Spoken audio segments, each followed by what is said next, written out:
દશામાની વ્રત કથા. આ કથામાં મુખ્ય સંદેશ એ છે કે દશા માતાની ભક્તિ માત્ર વ્રત અને પૂજા પૂરતી નથી, પરંતુ સાચી શ્રદ્ધા, સારા કર્મ, દયા અને સેવા પણ જરૂરી છે. ગંગા ગરીબ હોવા છતાં દશા માતાના વિશ્વાસ અતૂટ રાખે છે અને તે પોતાના ઘરમાં ઓછું ભોજન હોવા છતાં ભૂખ શ્રદ્ધાની સેવા કરે છે.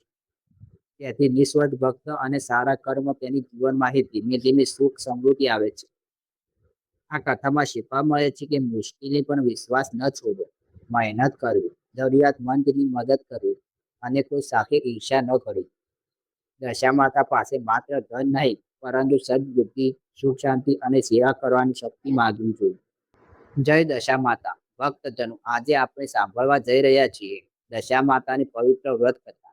જે ભક્ત સાચી શ્રદ્ધા, વિશ્વાસ અને ભક્તિથી દશા માતાના વ્રત કરે છે, માતાનું સ્મરણ કરે છે અને જરૂરિયાતમંદ મદદ કરે છે, તેના જીવનમાં સુખ, શાંતિ અને હિંમત રહે તેવા માતાજીના ચરણોમાં પ્રાર્થના.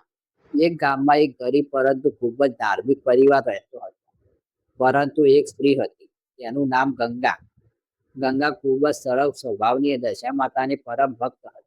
ગંગા દરરોજ વહેલી સવારે ઉઠતી, ઘરનું આંગણું સાફ કરતી, ગાયને રોટલી ખવડાવતી અને પછી દશા માતાની સામે દીવો પ્રગટાવીને કહેતી, હે દશા માતા, મારા ઘરમાં ભલે ધન ઓછું હોય, પરંતુ તમારી ભક્તિ ક્યારેય કમી ન આવે.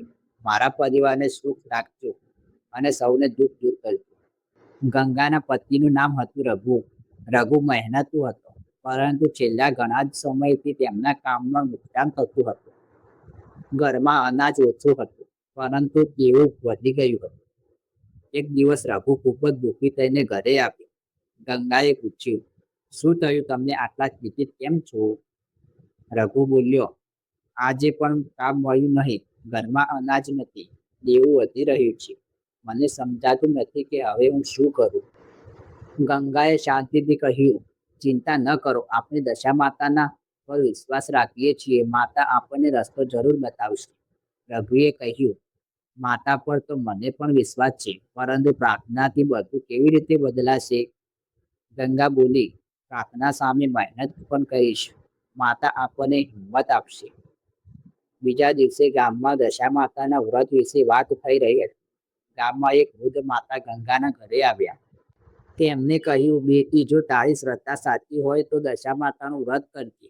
વ્રત દરમિયાન મને શુદ્ધ રાખજે, માતાનું સ્મરણ કરજે, દીવો પ્રગટાવજે અને શક્તિ હોય એટલી સેવા કરજે. ગંગાએ શ્રદ્ધાપૂર્વક માતાના વ્રતનો સંકલ્પ લીધો. વ્રતના દિવસે ગંગાએ વહેલી સવારે સ્નાન કર્યું, ઘર સાફ કર્યું, દશા માતાની સ્થાપના કરી, માતાને કુંભ, ચોખા, ફૂલ અને વૈનેત્રીનું અર્પણ કર્યું. પછી ગંગાએ હાથ જોડીને કહ્યું, હે દશા માતા, મારી પાસે સોના ચાંદી નથી, મોટા ભાગ નથી, મારી પાસે માત્ર શ્રદ્ધા છે, મારી એક નાની ભક્તિ સ્વીકારજો. તે દિવસે ગંગાએ આખા દિવસ માતાનું નામ લીધું.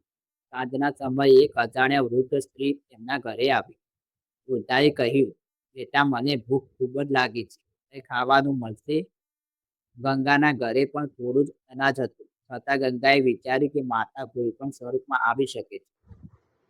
તેને પોતાના ઘરમાં રહેલું થોડું ભોજન શુદ્ધ આપી દીધું. વૃદ્ધાએ ભોજન લીધું અને ગંગાને આશીર્વાદ આપતા કહ્યું, બેટી, તારી શ્રદ્ધા ક્યારેય વ્યર્થ નહીં જાય, તારા ઘરમાં ફરી સુખનો દીવો પ્રગટશે. આટલું કહીને વૃદ્ધ ત્યાંથી ચાલી ગયા. ગંગાને આશ્ચર્ય થઈ ગયું. બીજા દિવસે રઘુને અચાનક એક સારો કામનો મોકો મળ્યો. ઘણા દિવસોથી જે કામની રાહ જોઈ રહ્યા હતા, તે કામ તેમને મળી ગયું.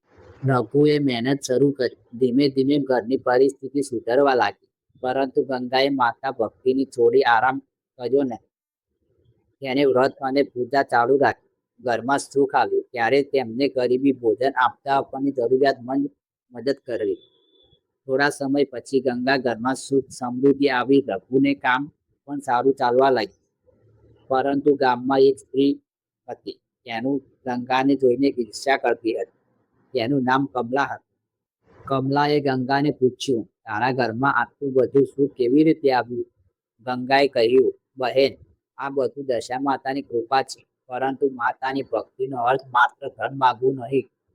આપણા સાચા મનથી વ્રત કરવા, મહેનત કરવી અને જરૂરિયાતમંદને સેવા કરવી જોઈએ.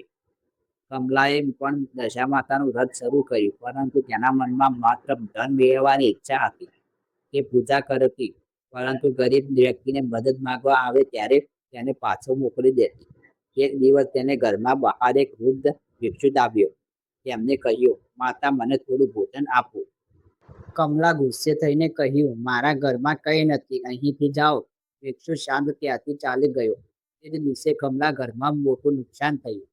કમલાએ પોતાની ભૂલ સમજાઈ. તે ગંગા પાસે જઈને રડતા રડતા બોલી, મારી ભૂલ થઈ ગઈ. મેં તો માતા ભક્તિ તો કરી, પરંતુ દયા અને સેવા ભૂલી ગઈ. ગંગાએ તેમને સમજાવ્યું, માતા આપણને દયા, સત્ય અને સેવા શીખવે છે. વ્રત માત્ર ઉપવાસનું નામ નથી. વ્રત એટલે કે સારા વિચારો રાખવા અને સારા કર્મ કરવાનો સંકલ્પ છે.